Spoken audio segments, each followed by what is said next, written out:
Well, we actually have very timely people today, so maybe we can slowly get started. So welcome everyone to What's Wrong with Art. Thank you so much for being here today. We know, you're probably all digitally exhausted and zoomed out already, so we really appreciate your participation today. To briefly introduce, I'm Pinar Gvanch. I'm a partner at Sauer, and we're an architecture and design studio with the mission of addressing social and urban problems. We recognize this is a big mission, and it calls for collaborative and inclusive research in order to generate data-inspired concepts. And so we have a robust research agenda, which in 2017, we decided to open part of our research process to public. And so that's when What's Wrong With was born. So our ideation sessions turned into panel discussions, and our expert interviews turned into a podcast series, which if you haven't tuned in already, we are on YouTube and any podcasting platforms such as Google Podcasts, Apple Podcasts, and Spotify. This is our sixth panel discussion now, and we wanted to focus on art, not only because it coincided with some of our research that was going on for existing projects, but also it felt very timely due to everything going on in 2020. And we were very lucky to co-organize this event with Blue Nectar. And today we also have Sidin here, who's the founder of Blue Nectar. So I want to give her a few minutes to introduce and share her story today. Absolutely. Thanks, Pinar. Hi, everyone. I'm Celine.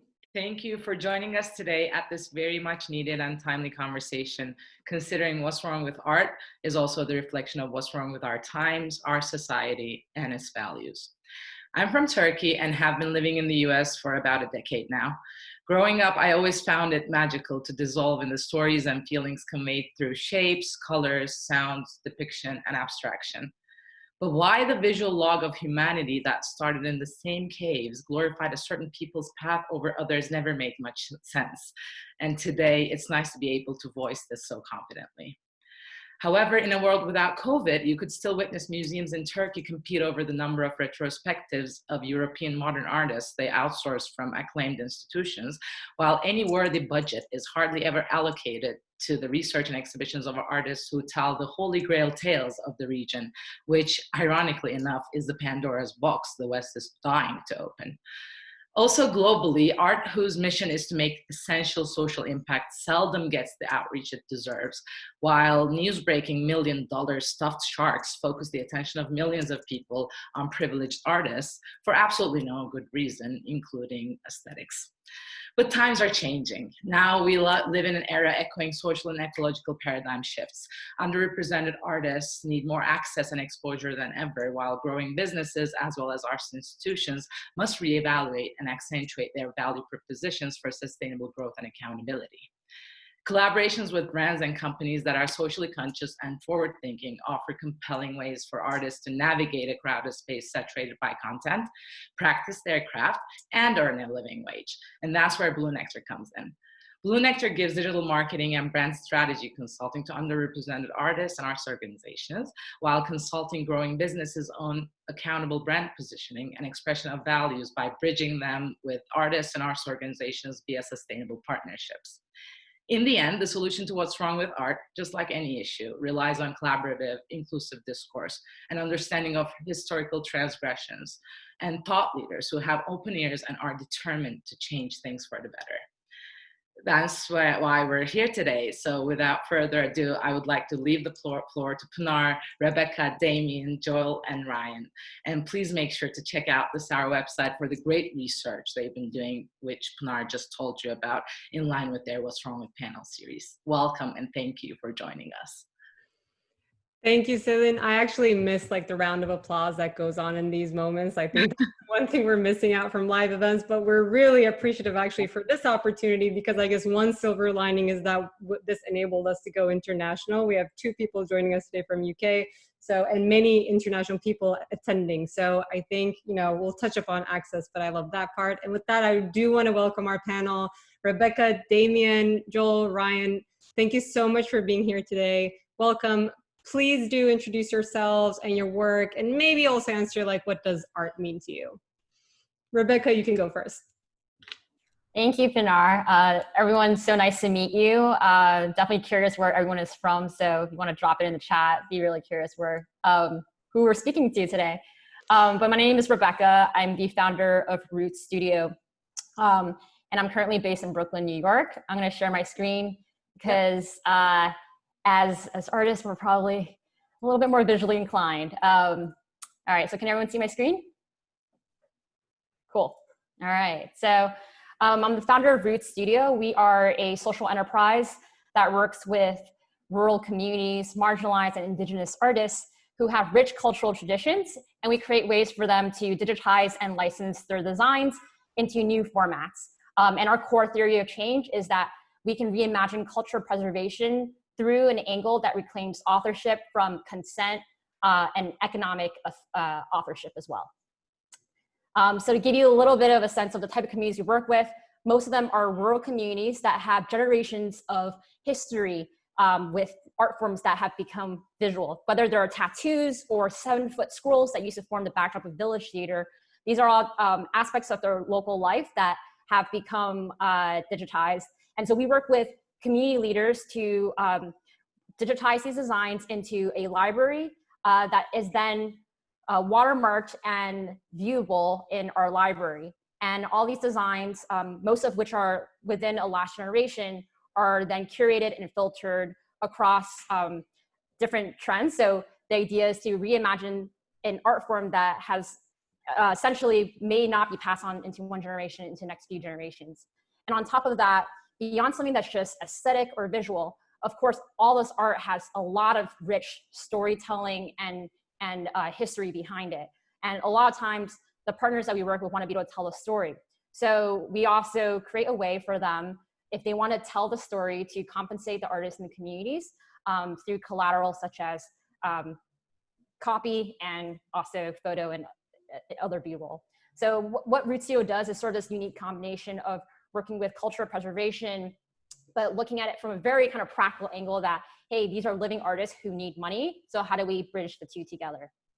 I'm going to skip through these, but it just gives you an idea of a lot of the artists we work with aren't traditionally the type of artists you expect in the Western individualist sense. These are artists that belong into collectives and communities and aren't exactly in your like white walled galleries. And so a lot of these art forms, they come from, for instance, this is a art form from a Miao minority, which is a combination of batik and wax resin. And so, yeah, the majority of the artists we represent are mostly women and small holding farmers throughout Asia. Let's move through this. And these are some of the brand partners that have entered this journey with us in terms of how do we reverse cultural appropriation into celebration through these aspects of economic fairness, consent, and authorship. So I'm going to move through this relatively quickly, but to give you a sense, here's just examples of designs that we've worked with within the Warli community in Maharashtra. The basis of it was a combination of white rice, mud, and cow dung that you see form these house walls, and they would narrate every single day stories around the village. Once we've worked with the community to digitize them, here's an example of how that could then be placed into a collection, which is outdoor research collection for this fall right now. So yeah, I will wrap up here. We also, just a shameless plug, we also, in a way to sustain a lot of these artist communities right now are hit very hard by COVID, we've also created our own heritage masks, which you can get them on our site. And so I will wrap it up and pass it on to my other panelists here. Thank you, Rebecca, and all plugs are welcome, please. Damien. Hi, I'm Damien Davis. I'm a visual artist, a sculptor primarily, and I'm also a visiting assistant professor of sculpture at SUNY Purchase in New York. So, hi from Amsterdam. My practice primarily is about semiotics in a lot of ways. It's about language, especially as it relates to the African diaspora. It's thinking a lot about and through the various ways in which we code and decode and recode representations of Blackness, or what being Black is or has the potential to be, through various cultures around the world.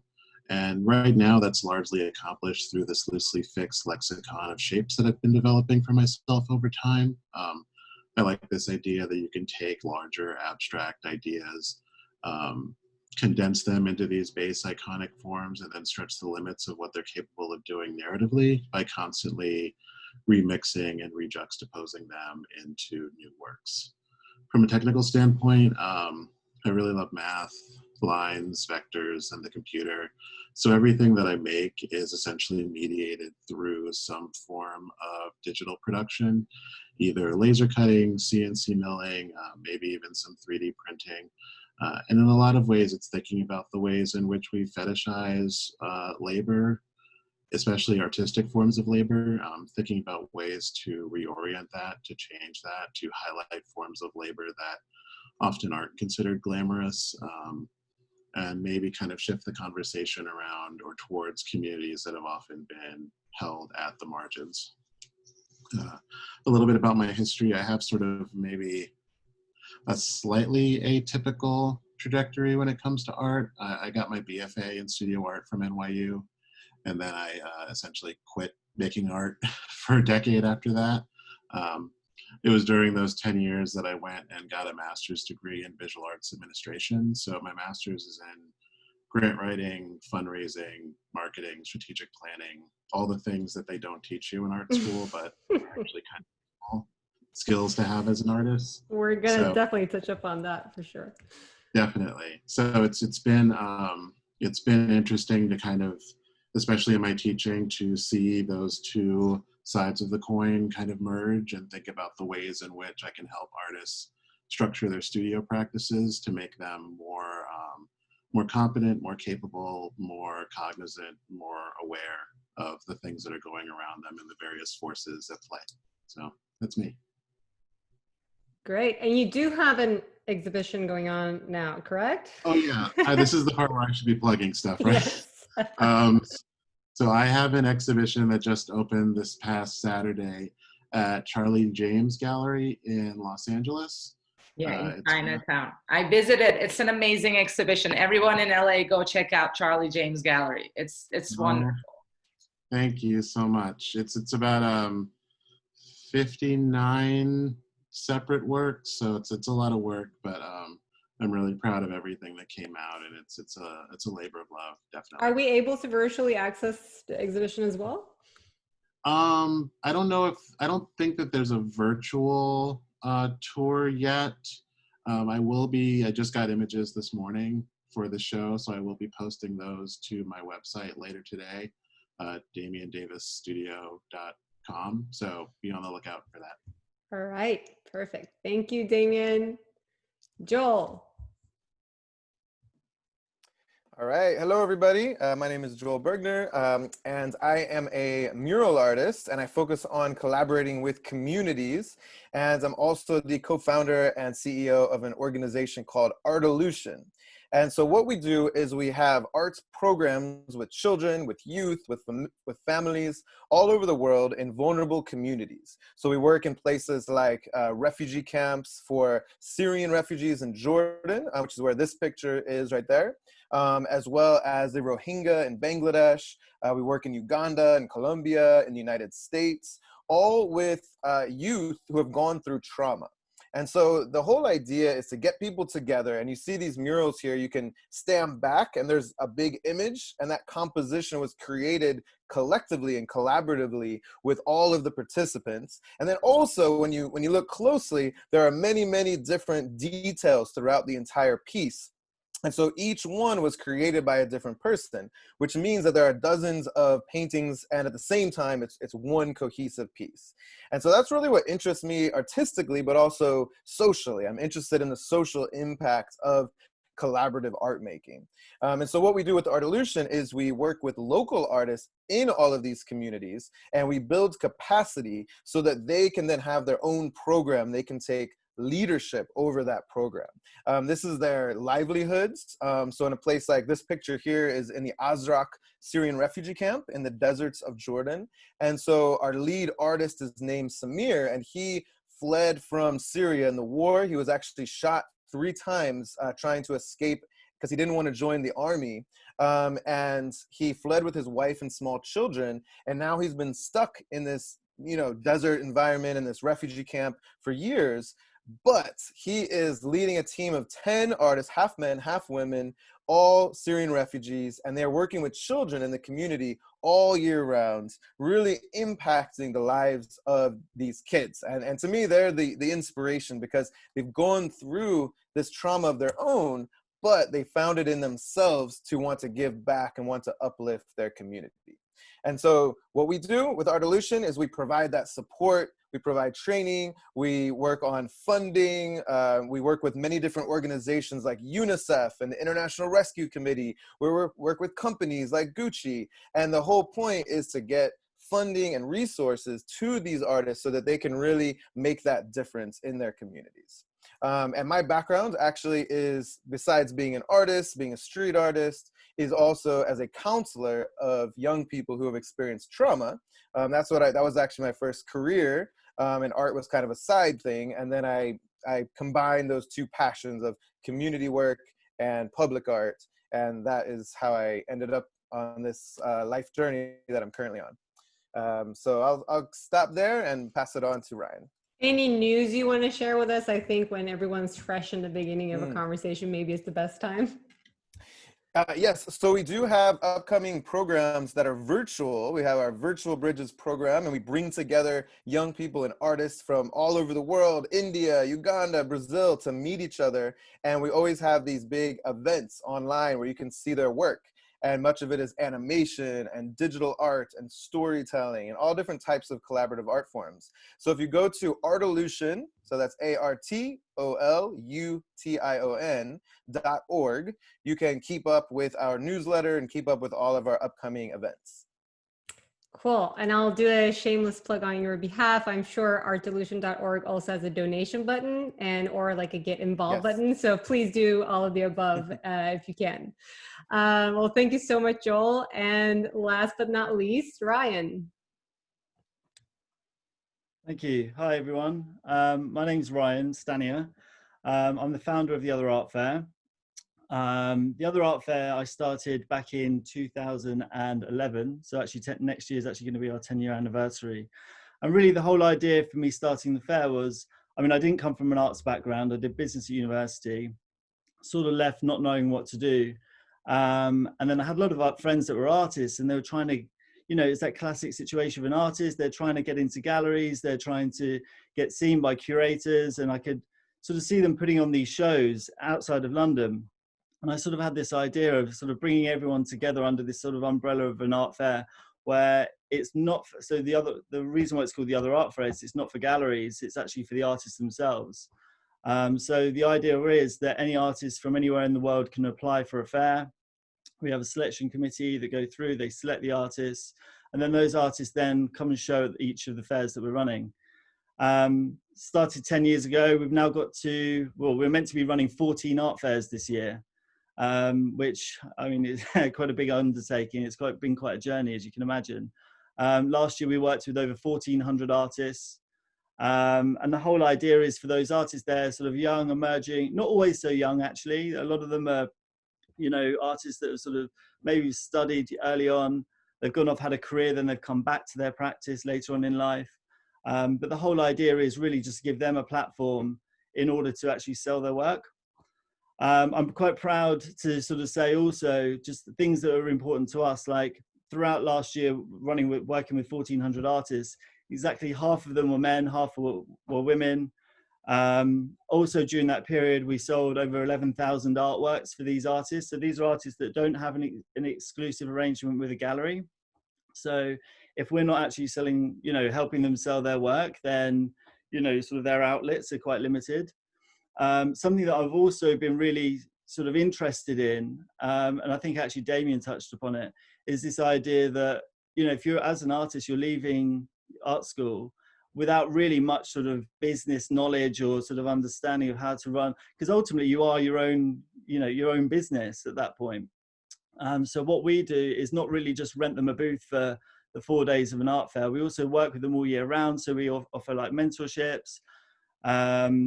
We do that. We partner with like Soho House and their lead curator, and she mentors some artists.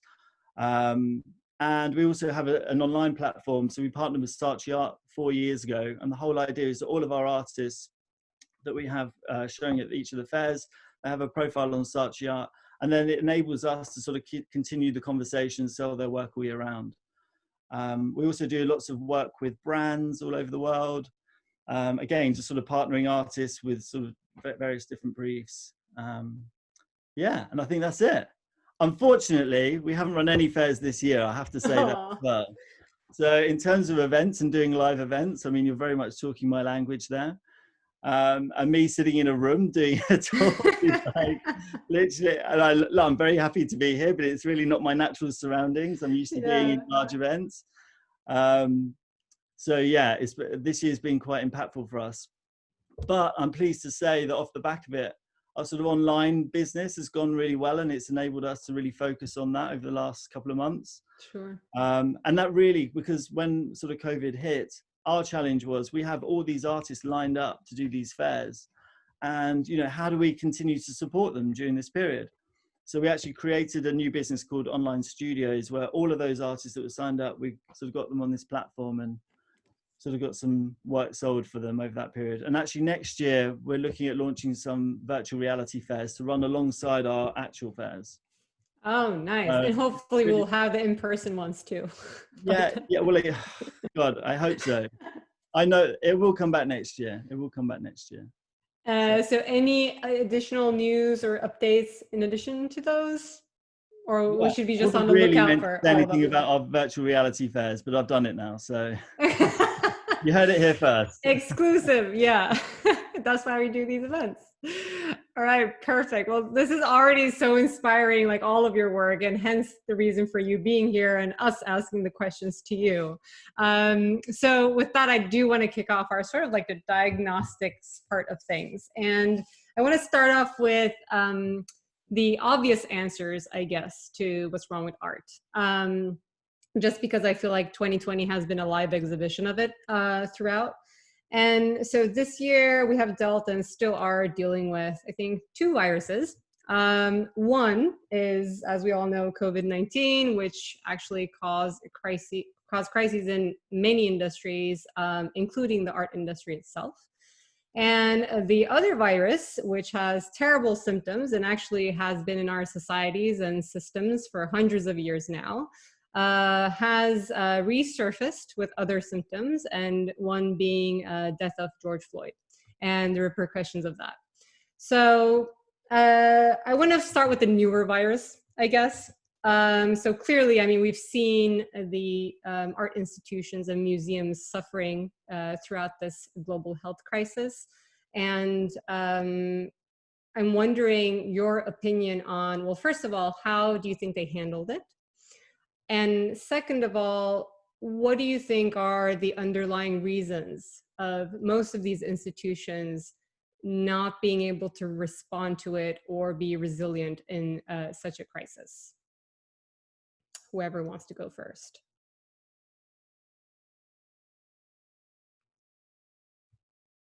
If no one's going first, I'm going to pick out someone. I'm going to pick out Damien to kick off. I knew you were going to pick me. It's a big question to try and answer, I think. Yeah, in your opinion. I mean, we all have our opinions. Yeah, no, definitely. I think that,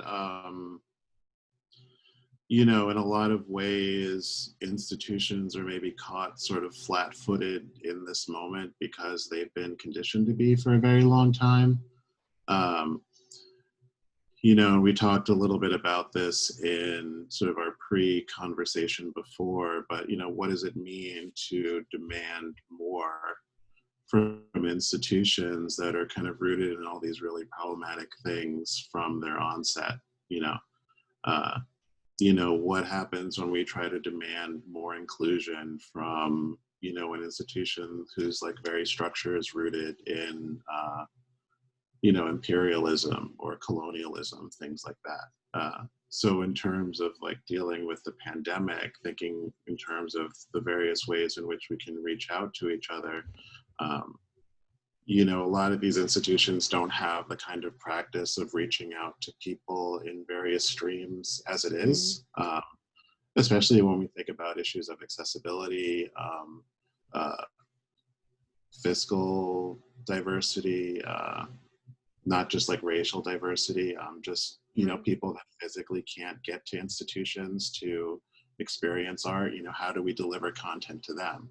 If this was a thing that institutions had been thinking through for the last like couple decades, the way they probably should have been, the various ways in which people could access art or culture might not have been as dramatically interrupted in the ways that they have been. That's just kind of my feeling about it. Right. Maybe like, as you said, just because there was a way of doing things for years and it seems like it's working, I guess like that sort of sometimes inhibits innovation, right? Like innovation technically is driven out of like, there's a hardship, like something is happening, so you need to find a solution, which I guess it called for something like this for museums to think of access, even if it's not physical, or engagement with community if they cannot get to our institutions.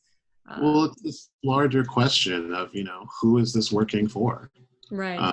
If we ask that critical question of everything that we're doing, usually we'll realize very quickly that the things we're doing only work for like a small number of people or a small percentage of the population.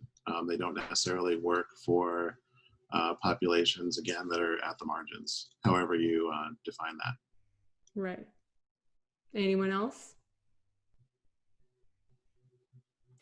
Well, I'll say for me, I'm witnessing this whole thing from the perspective of the arts meets humanitarian crises. And so that's a bit of a different thing, but it's still very relevant because, in the places that we serve, the pandemic has really been something that has affected people in so many different ways. And of course, there are the health implications, but also, I'll give you an example in the Bidi Bidi refugee settlement, which is in northern Uganda. We have a program there with 20 artists, and everyone in that settlement is from South Sudan. They came over from the border, it's near the border. And because of all the conflicts and war in South Sudan, there's hundreds of thousands of people that live there, and they rely on the international community, on institutions like the World Food Program for their food even, just to survive. And so that was disrupted, and they were getting half of their food rations, which wasn't really enough for them to eat every day. And so that was something that we were thinking a lot about this summer, and supporting those artists that were working for us. But, obviously there's hundreds of thousands of people, and it's a really, really big problem. And that was because there's just so many disruptions in all of the different systems that we have set up around the world. And so, for us, also just figuring out how to engage communities. We've seen so many issues like early child marriage and things like that are affecting people so much more during the pandemic. And so what we're doing is we recognize that the arts are a way for people to come together, to build community, to talk about the important issues going on. And so we've reached out in many different ways, especially one way is to reach out virtually, and we've sent internet packages to many of our communities so that they can have Wi-Fi, bringing those in from different cities nearby, so that we're able to connect with them and they're able to connect with each other, and the artists are able to connect with the youth, etc. And that's a really important thing for people to be able to stay connected and communicate and build that network, that support network for each other. And we've developed many different virtual art projects that people can do together when they're not able to get together physically. And so now, it's actually been really cool, that element of it, because even myself as an artist and many of our other artists have discovered all of these new passions and new activities and new art projects that we weren't doing before, things that I didn't know how to do before, that came about by necessity, that I actually think after the pandemic we'll still be doing, just because they're very cool. They're cool. They're fun. They work, you know. And so I think that's the one kind of good thing about the pandemic, is that people are discovering new things that I think will benefit us afterwards. 100%. But how beautiful is that you saw the problem, you responded, right? Like, I think especially in what you do, which is like, I never forget you once mentioned that, you know, what about second responders? Like, in especially places of conflict or in crisis, like, there are basic human needs and the first responders maybe provide that, but what happens after? And art is such a crucial aspect of that. And you always talk about like how in your situation, people are there, yes, for the art, but more so for socializing, to heal, to make friends. So suddenly that opportunity is stripped out, which is very like essential to their like to a human being. And how beautiful is that you were able to see this as an opportunity to innovate your own system and respond, which maybe it is easier when you're more lean, right? Like, maybe it's harder for a very large institution to be able to do that. But we do hope, you know, this sort of is a learning curve for everyone, that, you know, what if we can't get together? Or what if like suddenly we can't expose any art just because people cannot be there physically? I don't think we like ever thought about, at least in our living memory. I mean, this is not the first pandemic. But it was definitely like the outcomes of it were all shocking and new to us. So hopefully there's a learning curve from there for the institutions or any organization to be more resilient or plan for, you know, to not only like engage with the community, but contribute to all the factors that it does, which is education and, you know, benefits to mental health or just well-being. If there aren't any comments, I'm going to move on. I add something. Go ahead. Actually, Yeah. if I can. Yeah. So about what Joel was saying, it's wonderful. So I have a client right now, the Istanbul Toy Museum. We're doing consulting for them, and it's a small museum. It's a growing museum, and it lacks access. And what we did during the pandemic, the first thing we did was to, you know, get the museum on the internet, online, through, you know, Google Arts and Culture, through various other activities on social.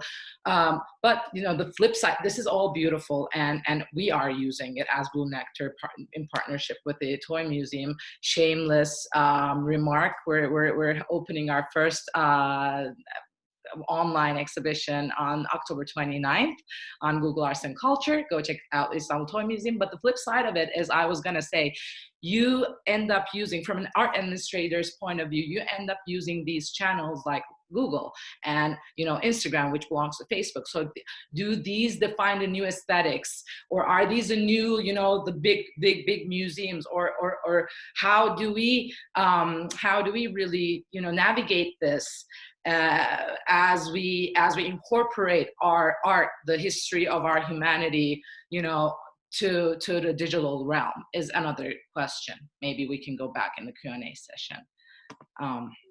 Or if you have any ideas now, that's an excellent question. Yeah. Does this change like curation? Like, are we planning for, or is it just more broad? Are we planning for physical and digital? Like, it just broadened our view. I hope it's the latter. We don't want to lose the physical aspect of things. I mean, maybe it's both. I mean, we'll see as we go, I believe. We'll see as we go. Yeah.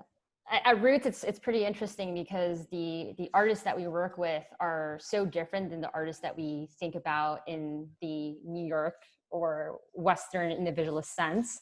And sort of similar to Joel, they are certainly artists, but they are dealing with income levels that are less than $1,000 in annual household income. So livelihood is really important. They don't necessarily have the flexibility to be thinking about things that are outside of livelihood.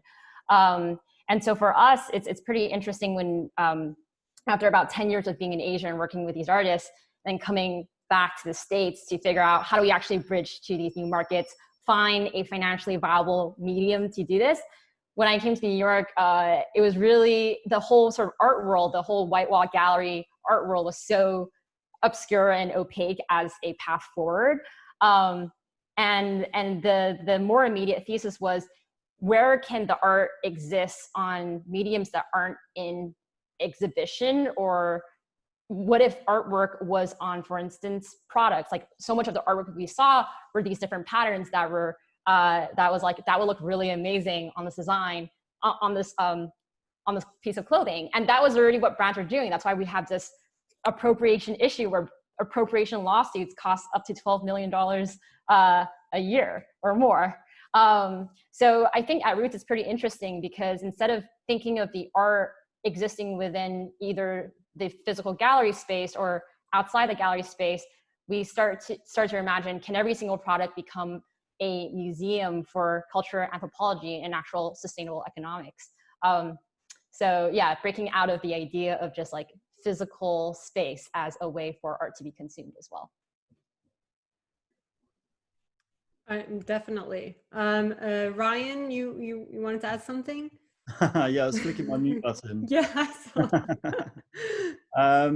Yeah, I think I was just going to add to it by saying that, I mean, I think the way that I view sort of, when I'm thinking about the art world, I almost view it in two ways. I think it's split.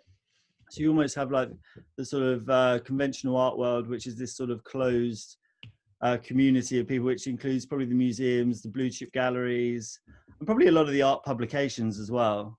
And I think they're the ones, I think that sort of industry is the one that's really sort of really having to face a change. Whereas, I mean, I would certainly put myself in the other category, which is probably people that work in art, right? Yeah. I wouldn't say I'm part of that necessarily, that establishment at all. You know, yeah, despite working with, you know, all these artists that I work with, I mean, none of them really sort of are in the art world. I mean, it's kind of a bit odd. Right. Yeah, I think, yeah, the way I view that is that, you know, we're all sort of coming together, and there's a lot of collaboration. Not even now, I think it's already been happening. And, you know, I think just seeing what artists are, the way that they're responding. One idea that pops to mind is that actually there's a museum in London. It was the homelessness museum somebody started. And ironically, she then had to take it out into the streets and actually show it on display there, which is, you know, it's kind of funny. But yeah, I think it's the sort of conventional art world which is going to face the biggest challenges. Yeah, I agree with that. I mean, all of you here also like try to find a way to adapt, right? You already recognize the problem and you were trying to come up with a different solution. So that already builds in more resilience or responsiveness to the model that you're practicing. Whereas what you mentioned in terms of these like closed community have been doing the same thing for centuries, maybe now, and you know, like they are the ones who are facing it. So maybe it is a good thing in that sense. It is sad that it had to come to this, but generally there's an you know, issue that goes on which calls for a drastic change. And as Seydin said, like we'll definitely probably see more and more, but it's great to ideate like how things might respond to the situation or plan for future crises as well in these institutions. And since we mentioned closed community, I do want to touch upon the other virus. And I guess if anybody's just joining us now, what I mean by that is basically racism, discrimination, exclusion of many people, whether they're, you know, Black, Indigenous, or people of color, or people at, you know, places of conflict or crises, or like people who are simply forgotten because of that. So, I mean, it's 2020. It's disappointing that, you know, we're still talking about this, although we also are aware that, or hopefully everyone's aware that this is a recurring issue, just because we're not addressing the underlying reasons of these systemic problems. But I feel like, you know, this year, at least something that made me slightly hopeful was that, you know, when something happened, I guess the general reaction is more like, but I didn't do that, or I'm not like that, or, you know, I'm not a racist. Like there was more like, oh, but it didn't happen directly because of me, so I'm not responsible. Whereas this year, there seemed to be at least more conversation around, well, what is my responsibility? Like we started to recognize maybe what we say, what we don't say, how we behave, our positioning, all of those have sometimes direct, but a lot of also indirect consequences that sort of feeds this ongoing issue. And there was a little bit more conversation about like people taking ownership, whether it was for marketing reasons or actually, you know, genuinely, and sort of trying to act on that. I guess in that sense, my question to all of you is, what are I guess the symptoms of this issue that you have personally experienced in the industry? And if you were lucky enough to not experience yourself, what did you observe that took place? And really, like, what is art's responsibility? I'd probably like to just start by saying that any of those organizations that were doing it for marketing reasons or responding for marketing reasons, I think like almost every time they seem to get called out for it. And I think that's such a great thing. And that is the power of like social media, as much as, you know, me, as much as anyone. Comes with the downside, but yeah. I mean, you know, I'm the one that's ranting in the pub all the time about how bad it is, but actually something like that, it works really well. This is a really weird year for us because when COVID hit, we were really worried how that would hit both the retail industry, which we were reliant on, and then the artist communities, the art economy as a whole, especially for rural art economies. And then after what happened with George Floyd and all these brands starting to actually reckon with whether or not they were just branding something versus actually living a true DNA of practice and reflection.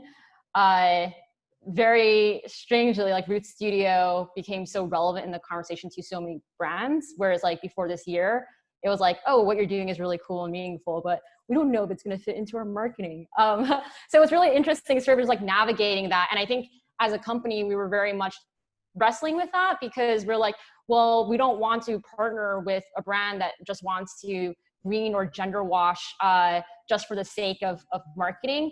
And then we sort of had to always kind of take it back to, well, what's our core theory of change? Like what matters to the artists here, right? If they're a small holding farmer artist and they're like, I'm interested in like doing this partnership because that would affect my livelihood for the next 3 years.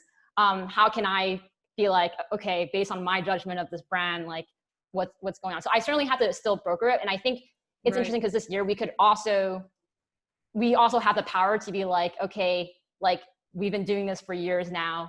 And the type of model we're trying to build here is one that actually creates consent. And so it's interesting because brands are now much more reflective and actually trying to work with us. And yeah, that's the strange thing that has happened for sure. Yeah.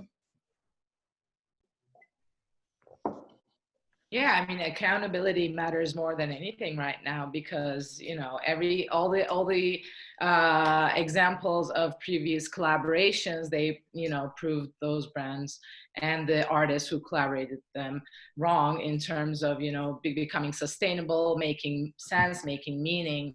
And it's always great to hear that places like, companies like Roots Studio are getting more and more interest in their work. It's amazing to hear that.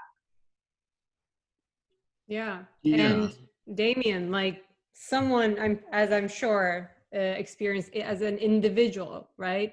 Like, I guess, how do you interpret this year too? I'm sure you have like many stories to share, but yeah, I have thoughts and feelings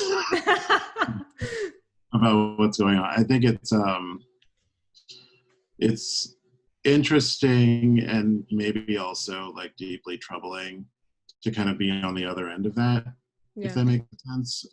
You know, again, I mentioned quitting for, you know, almost a decade, and a lot of it had to do with largely just the problems inherent with art school, with the ways in which we teach art, the ways in which we tell people what kind of art is important, and by extension, what kinds of people are important. So it's interesting to navigate the world as an artist right now, largely because, and this is maybe the thing that a lot of Black artists don't like talk about openly, but a lot of it is about the sort of like mental, emotional navigation you have to do around these organizations, trying to just see if they're legit or not. You know, is the work that they're doing now just performative, or are they like deeply invested in doing this kind of work for the long haul? You know, are they interested in just having a person of color as like a face that's going to make them seem like they're doing what they're supposed to be doing?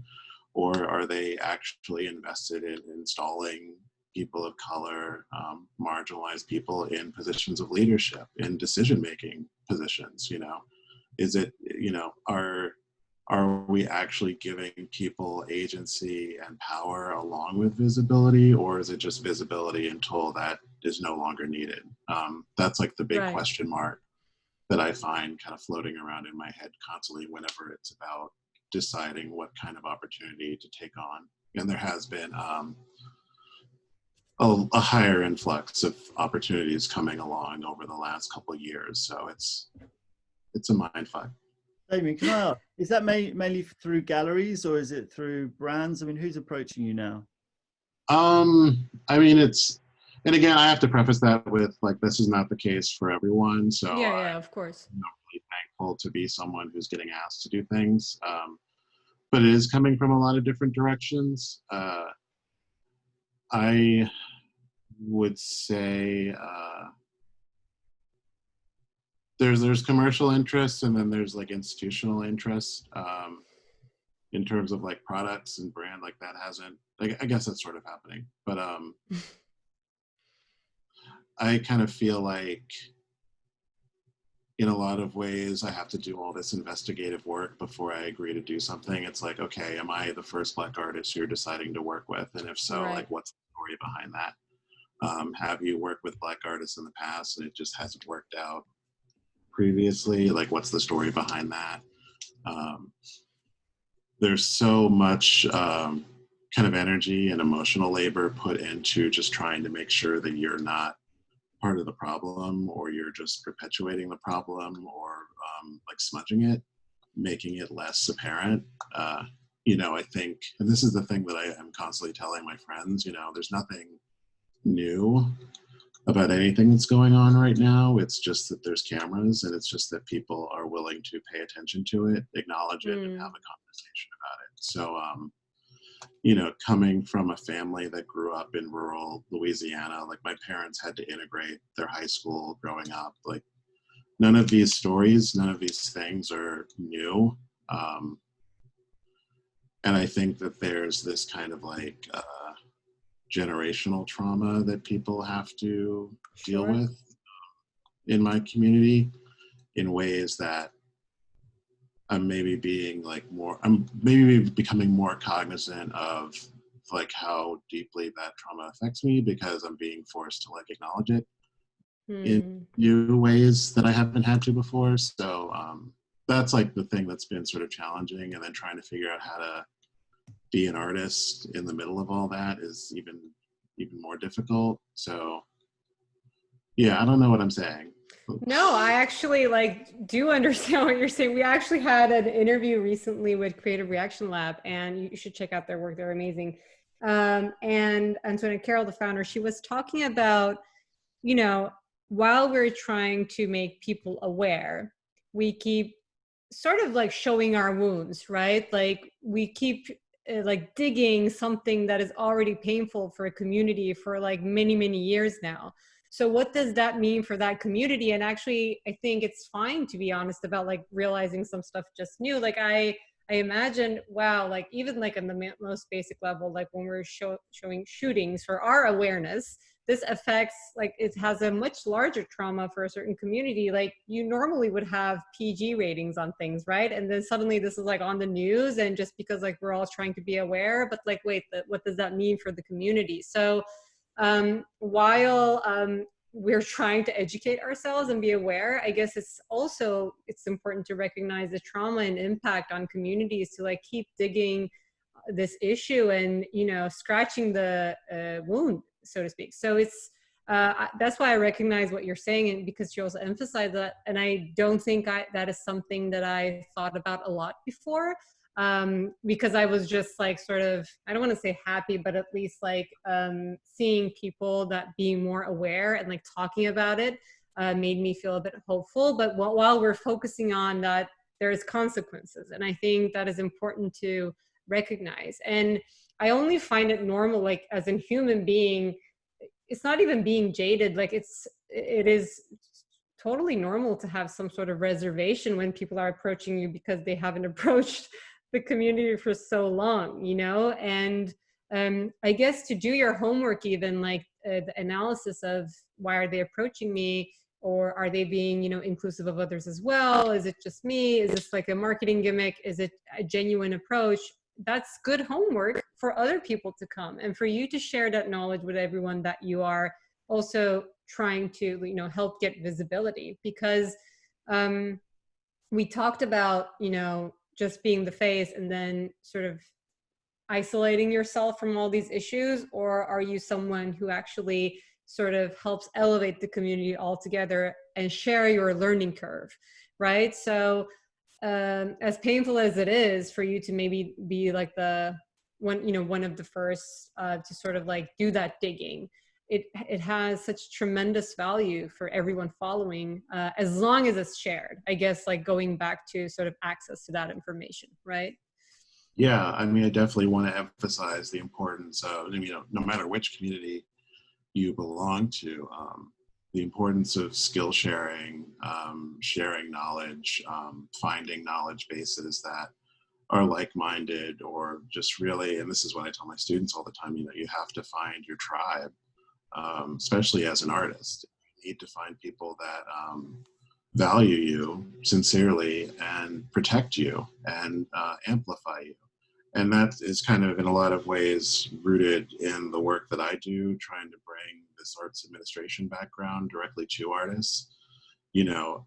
And, you know, we touched a little bit about this earlier, but just this whole thing of what happens when you throw someone out of art school without any of the skills or knowledge to navigate what's happening around them. You do very easily become prey to these types of situations, you know. So what does it mean as an artist in school to like learn what a consignment agreement is, know what's supposed to be in one, know what these various types of artist agreements are supposed to look like, or even know how to write a newsletter for themselves, know how to advocate for themselves. This is something that art school traditionally just doesn't focus on, and it's not a thing that they teach our young artists especially to do, and it's a thing that needs to be shifted.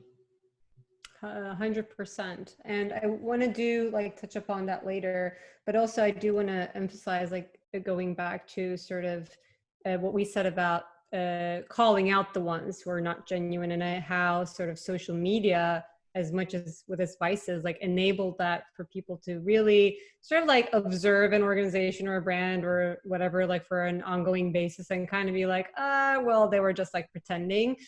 Because you see the real work that is done, like organizations like Artolution, right? Like it's easy to become or try to present yourself like, oh, this is a feel-good project for us, or it's marketing, or we're white saviors, however we want to call it. But then like when you actually give the tools to communities, you know, really empower them, for them to take the lead and continue the work, like that work shows. And that's why like that makes a sustainable organization and the work sustainable to repeat itself without relying on somebody else coming in and telling you what to do or giving you the money or whatever. And that's why like I think there's a lot to learn from a model like Artolutions in any different practice. Like how do you sort of create that acupuncture like application, like, okay, we're going there, but we're not there to help them. We're there to educate them and also engage them and give them the tools for them to continue. Like no one needs us after a while, right? But like you can sort of like help open the way or help raise awareness or help in some direction. And then like what's most important is how do you make sure the artists that are following or local communities actually keep at it by themselves.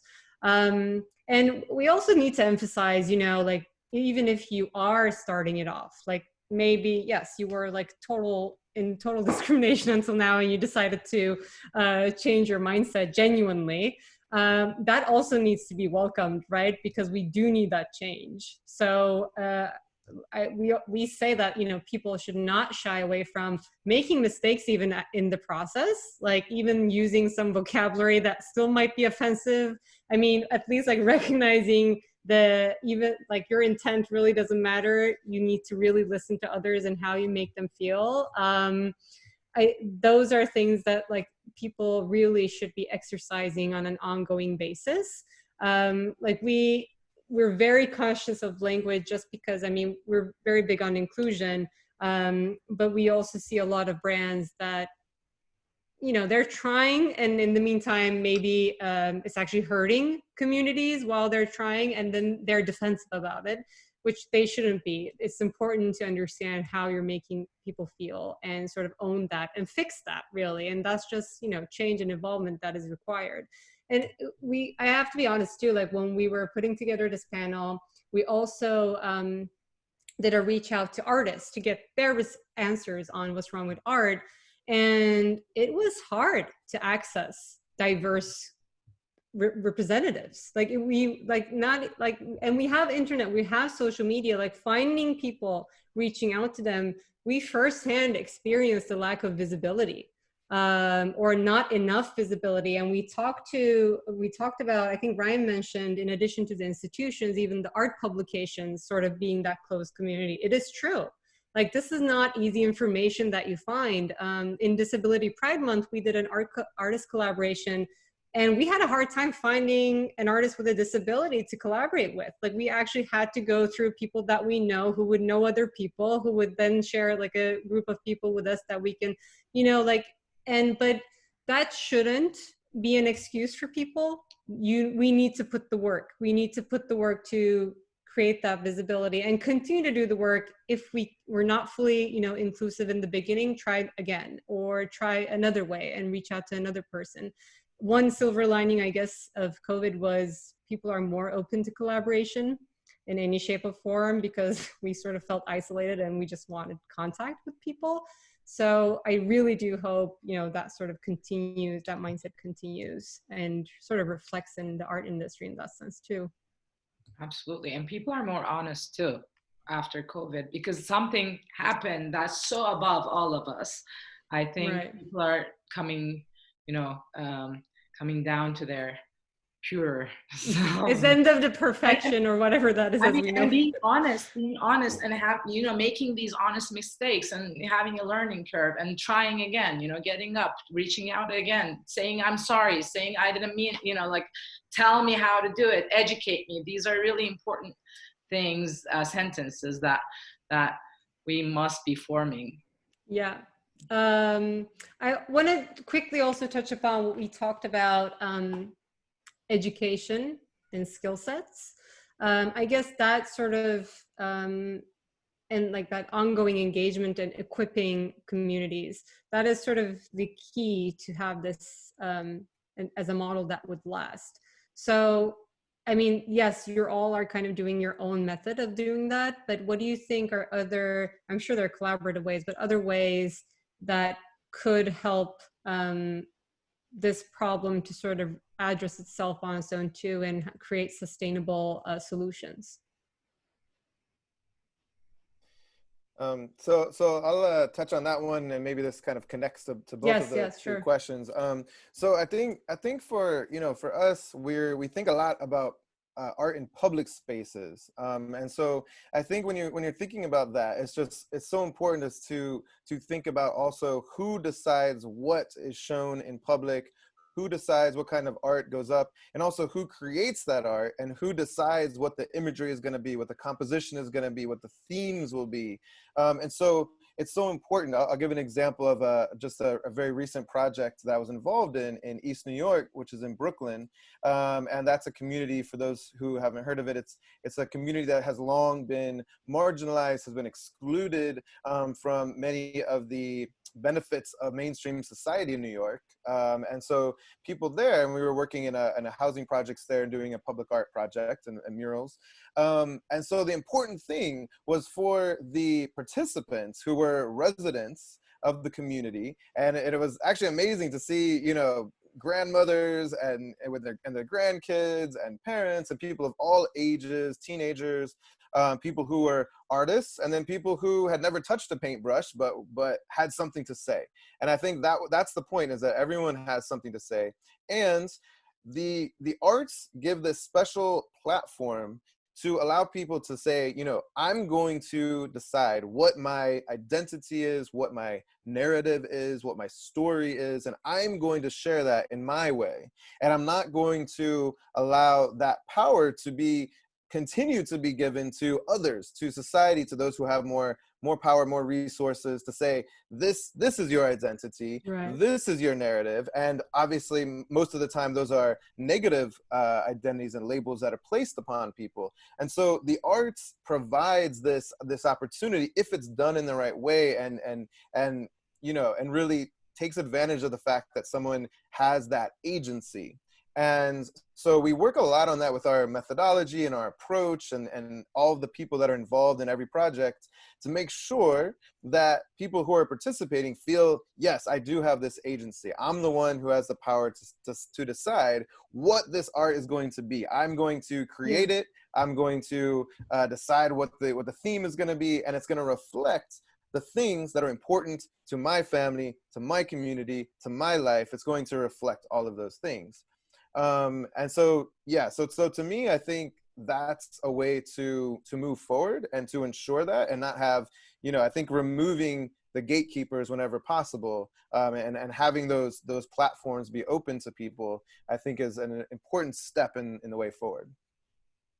I'm so glad you brought up the gatekeeping, because I think it's so, you know, earlier we were talking about all the ways in which we can learn from this era with COVID, and thinking about ways to make art more accessible and get people more included. But we haven't necessarily, I'm thinking about the ways in which we can take that conversation and also take this conversation about like calling people out, where we maybe like call out all the ways in which the art world has managed to, like, in spite of everything, maintain a lot of the things that are really problematic, like the gatekeeping, like the exclusivity, like the sort of like obscuring of like knowledge of who controls what in what capacity. You know, if there's a way to maybe kind of open that up or call that out, you know, maybe we could be all the better for it. Which ties back to the more awareness and conversation around it, right? Like discussions, especially, I mean, you teach, you know, future artists too, like young people, students, like as they are aware of this more. That's why we always say, like, there's really no solution to any problem without the education and the engagement of the end user. Like that push, I mean, we clearly saw that it's not going to be top down. That change is not going to be like, guys, we're inclusive, welcome to the game. It's going to have to be a push from the bottom up. And so it really calls for, whether you're an instructor or you're a professor and you're teaching about this and equipping with them with the skill sets that they will need to battle this, because it will be a battle.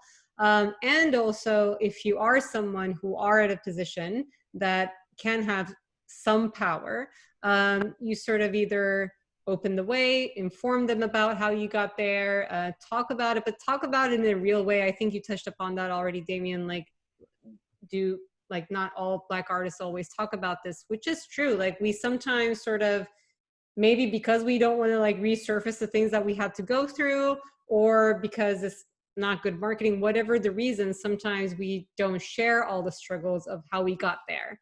But it is important to be honest in that scenario too. Like, we see that in, you know, architecture and design world too. It is a struggle to get where you are at.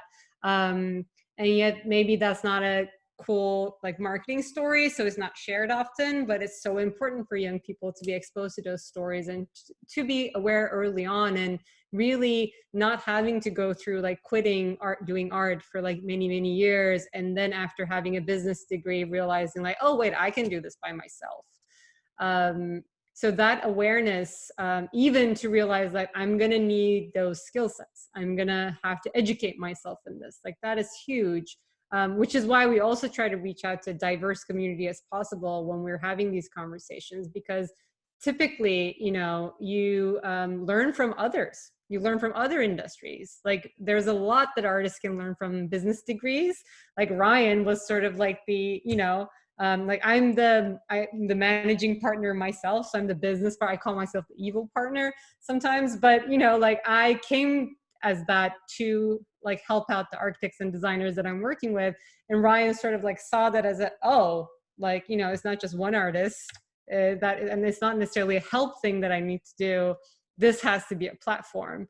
So it's really important to, I guess, like be also proactive as you're discovering these ways of like removing gatekeepers or the battles and everything, and sharing that information with, you know, the next generation, even if they don't ask for it because they're not aware of it. Anything anybody wants to add? Otherwise, I'm going to pick questions from Q&A.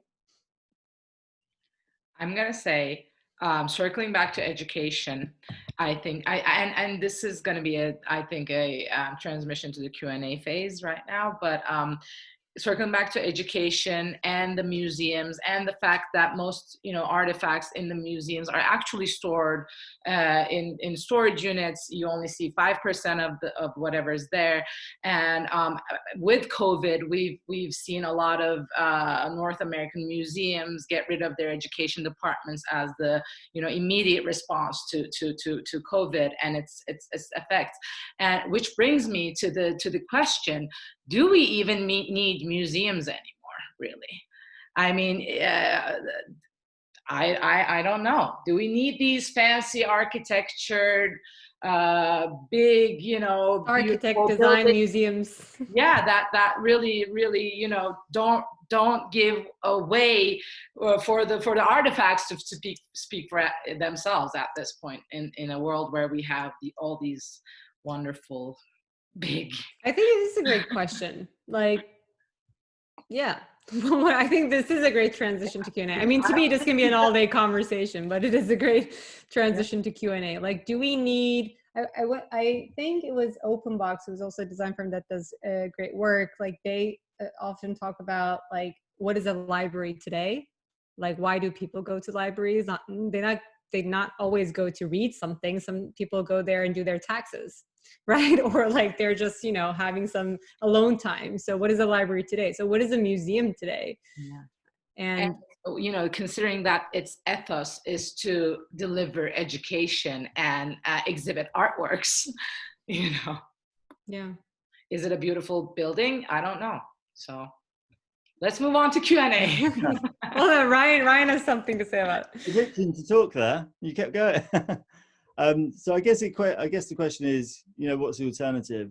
And I think somebody alluded to it earlier where, yeah, we're probably viewing more artwork now than ever before as a generation, all through social media, mainly through Instagram.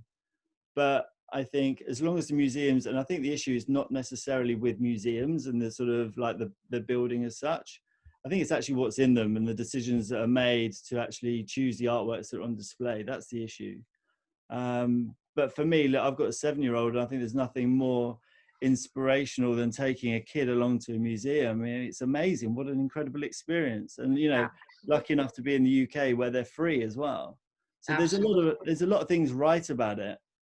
But is museum the model to pursue this physical space where artworks are being shown? Is my question, I believe. I don't know. For example, through the other art fair, you have these, like, of course, it's for profit and it has the, you know, you'll be selling the works and everything, but you have that curated space. You can work with curators. You can bring in that, you know, educational activity. So do we need these places that looted the art and, you know, stored it and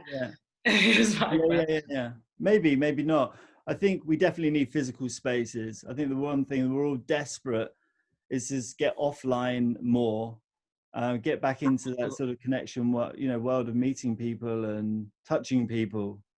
Remember that? Touching people. Absolutely. No, don't remember. We're a culture of hugging too, which is so like not in our DNA. It's like it's a hard adaptation. But yeah, I mean, I agree with Ryan. You know, like I think we over the weekend we went to MoMA for like I don't know first time in months and months, and taking my 2-year-old, although she kind of did run over a Donald Judd and just like sort of hit it, and then the security guard like had a panic attack. But you know, like it's such a thing that I don't think like I personally grew up in that way, like being exposed to a lot of museum experience, and I see how an enriching experience that is already for her. So I definitely agree, like sort of that energy where everything is at one place and you're sort of experiencing that with other people, seeing other people also observing that, that is something. But clearly there's also something on like, let's say the business model of even like what Damien mentioned about like fiscal diversity, right? Like I think there's a lot of to think about there, it seems like. I want to like move on to Q&A. There's some really good stuff here. I'm just going to have to be picky about them. I apologize in advance, but there's a question which is interesting. As you know, when we're talking about art, there's also a lot of other art forms, you know, like such as music or dancing. So there's a question saying, as a dancer who also considers themselves as an artist, I wonder at the seeming implication of artist only as someone who creates visual art. I wonder if part of what is wrong with art is separating all of us, all of the arts, into silos instead of seeing them as interconnected, and thus with the ability to learn from one another and help work through some of these problems, especially institutional injustice to accessibility. I can take this one. Yes. Yeah. So one of the things I'll say is that the visual art administration program that I did, you know, again, was largely about visual art, but one of the benefits of doing that program is that there was a lot of cross-pollination between music business students and performing arts administration students. So thinking about the ways in which those issues sort of interconnect. And that's probably why you hear me use the word institutions versus museum, because I'm trying to be as inclusive with that as possible. And then I would also say that there are various organizations that are trying to do this work. I did a residency with the Lower Manhattan Cultural Council a few years back, and the great thing about their residency program is that they have visual artists in residence with writers and with performance artists and with dancers. So you're holding a studio and they're giving everyone the same amount of space. So what does it mean to have a dancer occupy the same amount of space that a visual artist does? And I feel like some of the most sort of interesting and thoughtful collaborations or even just conversations that I had as an artist were through that program, you know, thinking about the ways in which like I can help visualize something that an artist writes, or the ways in which a writer can talk about maybe some of the contours or the issues surrounding the work that a visual artist does or that a dancer does. I definitely agree with what you're saying. I think that these walls need to be broken down. I think that these silos need to be torn down as often as possible. And I think that in a lot of ways we have to also still fight to be cognizant of like the particular needs and issues facing each one of those disciplines. So it's almost like it's like when somebody says that they don't see color. It's like, okay, number two, there's nothing wrong with seeing color because it helps you understand the particularities or the ways in which people that exist in certain bodies move through the world. That doesn't mean that we're any less human. It doesn't mean that we can't relate to each other. It just means that the ways in which you navigate the world are a little bit different than the ways in which I have to navigate the world, or maybe radically different. And allowing ourselves to just kind of occupy the same spaces like we're doing now is the way that we get to where we need to go, wherever that metaphorical there is. Right. I agree 100%. Anyone else on this, Joel? Yeah, so I mean, I think for me, what I love about bringing various different art forms together is to have something that's in common. For us, first of all, the methodology. Obviously, like I mentioned before, I'm very into this whole collaboration and people being able to share their stories and tell their stories. But I'll give an example of how we bring together different art forms. So one project we did in New York, it's in the East Village. It's a mural on Avenue A and 4th Street. And so with this mural, it was a summer project last summer. All the participants were Central American teenagers they were all seeking asylum in the United States after fleeing from violence. And so we explore this idea of a fantastical character. And I think I mentioned this also on the podcast. One of the characters, which is one of my favorites that any kid has ever made in our projects, one girl named Christelle, and she was 14, and she created this character that she said, my character is named Dakota, and she's a baby, but she's 1,000 years old. And she has these little demon wings on her back because her parents are demons and they didn't show her any love. And so what she did is she decided to go out in the world and she wanted to spread love through a magical baby rattle. And she goes around and she throws hearts and world peace on everyone that she encounters. And I loved her character. And what we did is that she first drew that character and told us the story of that character. She shared that with the group. And then she went and we created a mural. And so her baby character is on the mural. And then we worked with an animator. We had many different artists working on this project. One was an animator, and she created an animation of her character, throwing these hearts on everybody.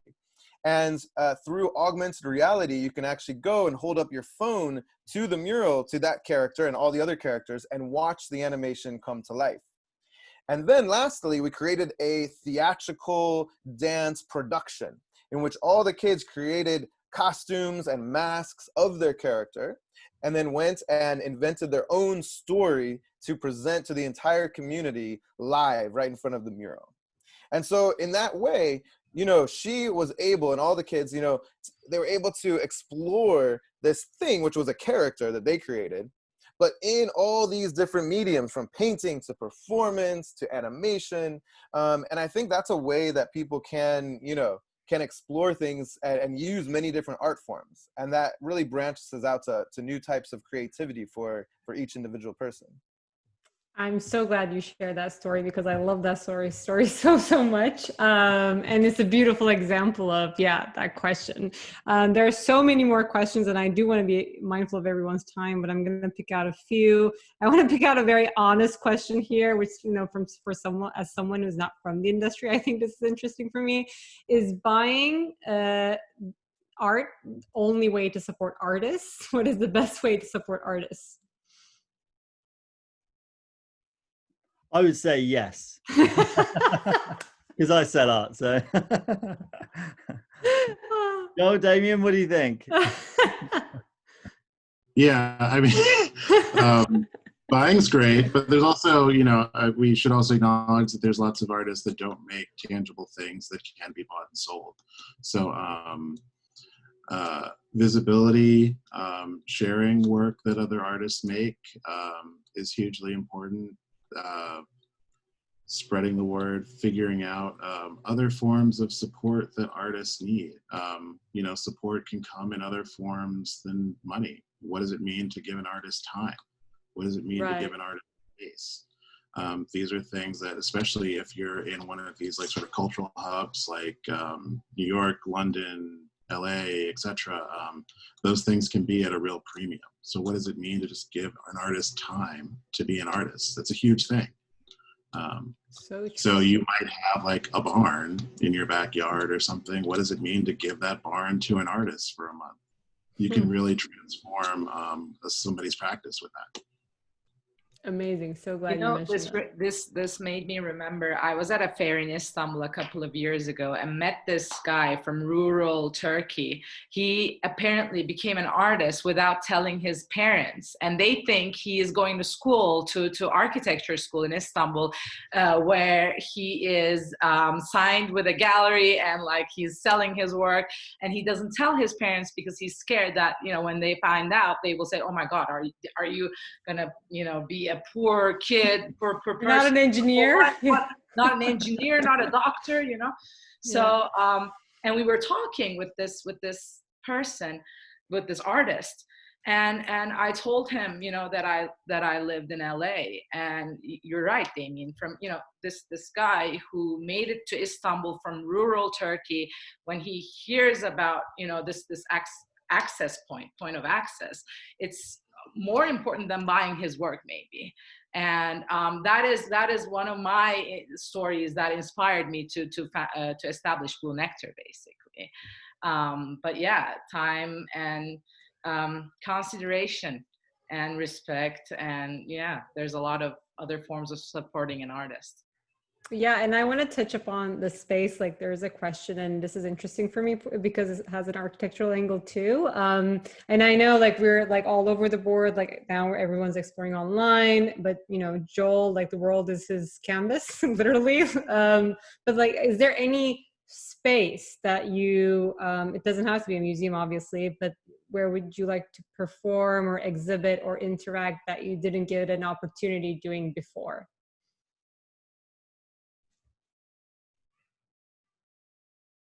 What would be your wildest dream? I guess like art exhibition fantasy and art in any form. Outer space. Not really. I mean, why not? You know, it's That'd be gonna so be cool. Flying art, like, oh, we're like, did you see that? No, it like yeah, just maybe like just like something really traditional that's just like floating around. I don't know. But yeah, I mean, there's so many different ways in which you can approach that question. And for me, especially with my students, that's the thing that I try to stress the most, is this idea of like what success looks like. It can really be whatever the hell you want it to be. You know, if showing in blue chip galleries and museums is your thing, okay, here's the toolkit to do that. If, you know, making art for your local community is what you really want to be doing, okay, here's this other toolkit for that. I think, and this was something that a mentor told me a long time ago that's just stuck with me for like well over a decade now. You know, there's many different art worlds. You can decide which one you want to be a part of. Yeah, and I think this panel is a perfect embodiment of that, right? Like, we have Rebecca, who's sort of like bridging everything, like a end of the world, and representing in New York City, and in, you know, in not the traditional like art form on a white wall too, right? Like, I think, and then there's Joel, who is basically, you know, like we said, like any wall in a refugee camp or a Brooklyn street could be the canvas. And I think this like mentality also stops us to get stuck in one way, like, oh, we're gonna, you know, I really want to be part of a gallery, and then you recognize everything that comes with being part of a gallery. Oh, they get like, you know, more than half of the income, or like, oh, they're not promoting me there, or they're like pushing some things other than more, you know, like all of these other things. So it's really I'm really glad you said that. Are you guys okay with getting one more question? I know we're royally over time. We function on Mediterranean clock typically. So I'll just pick one more, and then I guess for the rest of the questions, you know, this panel is here for a reason. They're clearly a very collaborative group. So please feel free to reach out to them and ask some of the questions, or if you want to continue the conversation with them directly. Okay, so I want to pick a diverse subject. Oh, this was also interesting. If you had unlimited funding or resources, continuing with our dreams and space and all of that, what would you do differently moving forward? Would scaling your solutions be your top priority?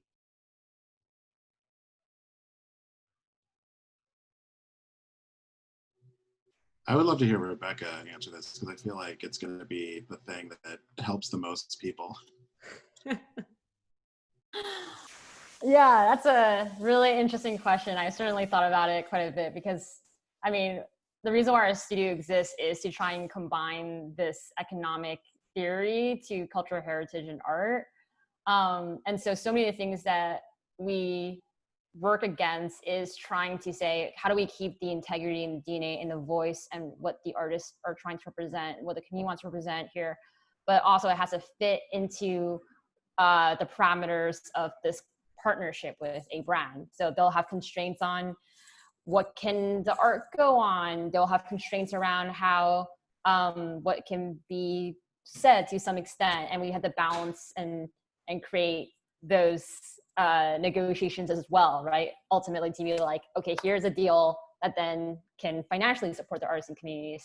So in that world where we had unlimited money and funding, we would just work with the artists without the constraints of needing to work with brands to create versions of what they want their art to be. And I think one of the things that's really interesting, I think, with the constraints that we do have is how the artists themselves want to evolve the art into different formats. But what if it wasn't constrained or dictated necessarily by what these brands want to make it commercial? What if they wanted to animate their art and turn it into something that is exhibited without a commercial purpose? So I would say that would be a really cool way to support and fund the artists that we represent at Root Studio in a way that doesn't necessarily get constrained by just commercial use and access. So everyone, find ways to find more funding for Root Studio. What about the rest of you? I think this is a relevant question for everyone.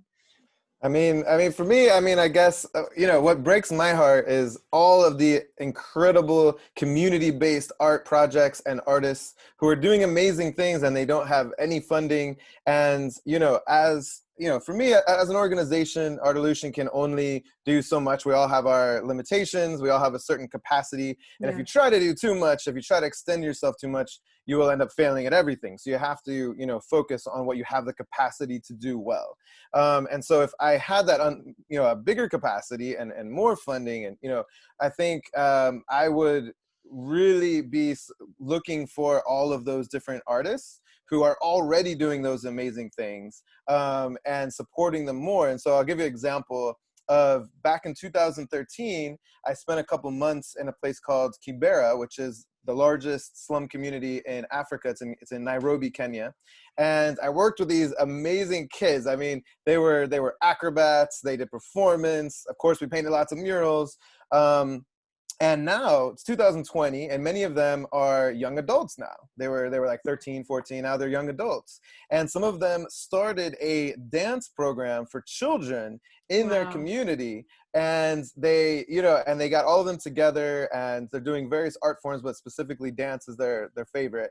And they said, look, the kids are not in school because of COVID, there's all these problems. And so we want to do something positive.